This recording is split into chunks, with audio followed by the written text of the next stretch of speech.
I'm grateful to you. Not only for wine and hospitality here, but for many a fine scamper and free fight. But I should like to know. My soul and heart are as happy and quiet here as this old garden. But my reason is still crying out. I should like to know. It seems so silly that you should have been on both sides and fought yourself. I have heard your complaints, and here, I think, comes another to complain. We will hear him also. And we saw standing before us the red-headed poet of Saffron Park. Gregory! Why, this is the real anarchist. Yes, I am the real anarchist. And there came a day when the sons of God came before the Lord, and Satan also came with them. You're right. I'm a destroyer. I would destroy the world if I could. Oh, most unhappy man. Try to be happy. You have red hair like your sister. I know what you are, all of you, from first to last.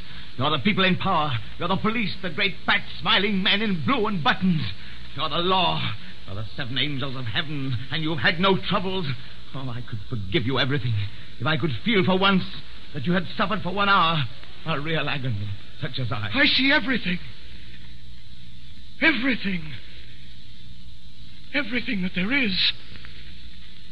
Why does each thing on earth war against each other thing? Why does a fly have to fight the whole universe? Why does a dandelion have to fight the whole universe? For the same reason that I had to be alone in the dreadful council of the days. So that each thing that obeys law may have the glory and the isolation of the anarchist. So that by tears and torture we may earn the right to say to this accuser, we also have suffered.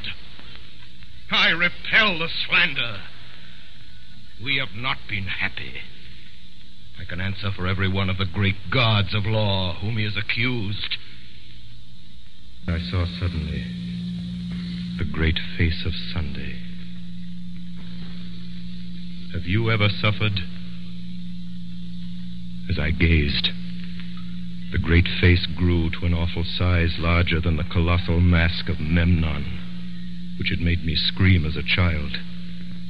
It grew larger and larger, filling the whole sky.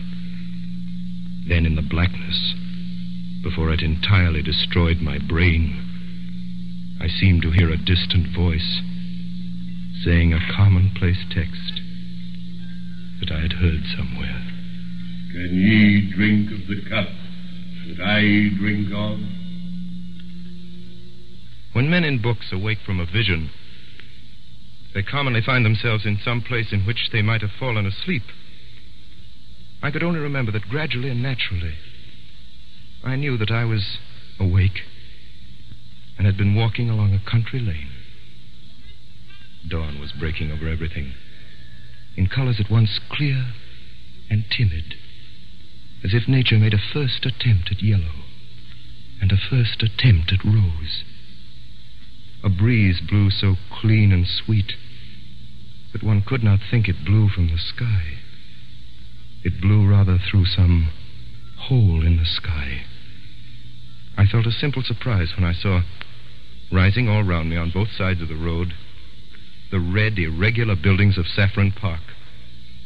I walked by instinct along one white road on which early birds hopped and sang, and found myself outside a fenced garden. And there I saw the sister of Gregory, Rosamond, the girl with the gold-red hair, cutting lilac before breakfast with the great unconscious gravity of a girl.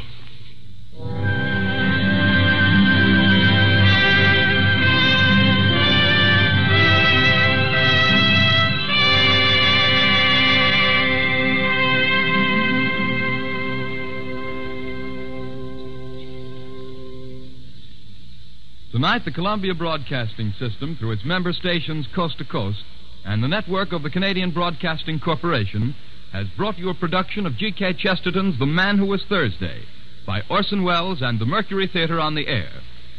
The adaptation for radio was made by Mr. Welles. In the cast this evening, Sunday, Eustace Wyatt, the Professor Ray Collins, Gregory George Coulouris, the Marquis Edgar Barrier, Gogol Paul Stewart, Bull Joseph Cotton, the Secretary Erskine Sanford, Witherspoon Alan Devitt, Rosamond Anna Stafford, and Gabriel Syme, The Man Who Was Thursday, by Orson Welles. Davidson Taylor supervised for the Columbia Network. This is Dan Seymour speaking.